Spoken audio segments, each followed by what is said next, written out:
Panathinaikos is writing a €5.5 million check to part ways with their manager, Rafa Benitez. This financial ledger breaks down exactly where that money is going. The package includes €2.5 million in earned wages that Benitez has already worked for, plus a specific €1 million penalty strictly for breaking the contract early. The club chose to take this massive financial hit immediately, rather than letting the contract run its course. They calculated that waiting it out would cause severe, long-term sporting damage on the pitch. To prevent any chaos, management executed a highly secretive pivot. They managed Benitez's exit respectfully, keeping the relationship intact, while simultaneously locking down his replacement behind closed doors. That €5.5 million buyout is the steep, deliberate price Panathinaikos paid to wipe out a failing system and clear the runway for an entirely new tactical ideology. When the search began, traditional, high-profile managers like Stankovic and Rebrov were the obvious considerations. But Panathinaikos pivoted away from those established reputations. They needed a highly specific, metrics-driven profile to execute their new project.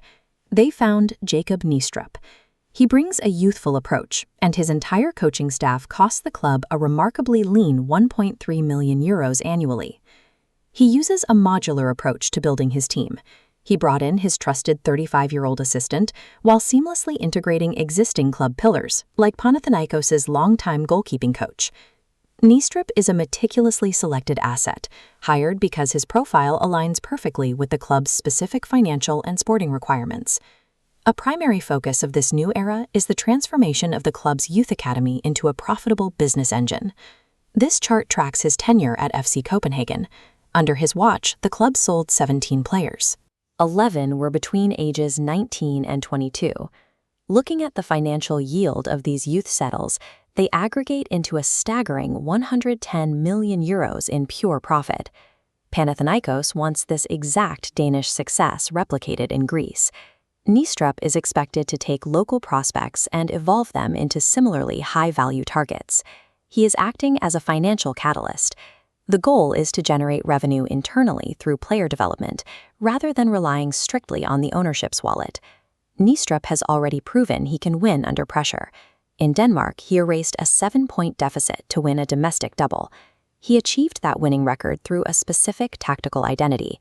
It is an aggressive, modern system that contradicts the safe, conservative style Panathinaikos played previously. This tactical map illustrates his first core tenet: extreme patience. His teams build attacks from the lowest points on the pitch.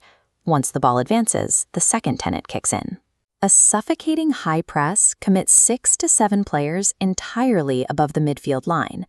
Implementing this system requires extreme discipline.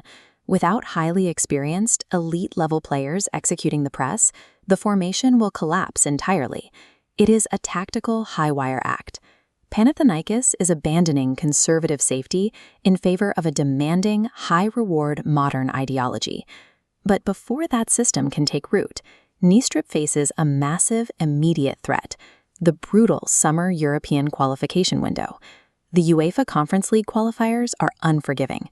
Panathinaikos has to survive 3 consecutive knockout rounds with absolutely zero safety net. What ultimately secured the job for Neestrup has faced 9 separate qualification series.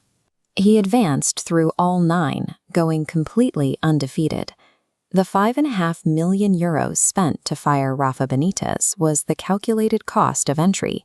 It allowed Panathinaikos to acquire a manager specifically suited to profit from youth, dictate modern tactics, and navigate the high-stakes European summer without a single error.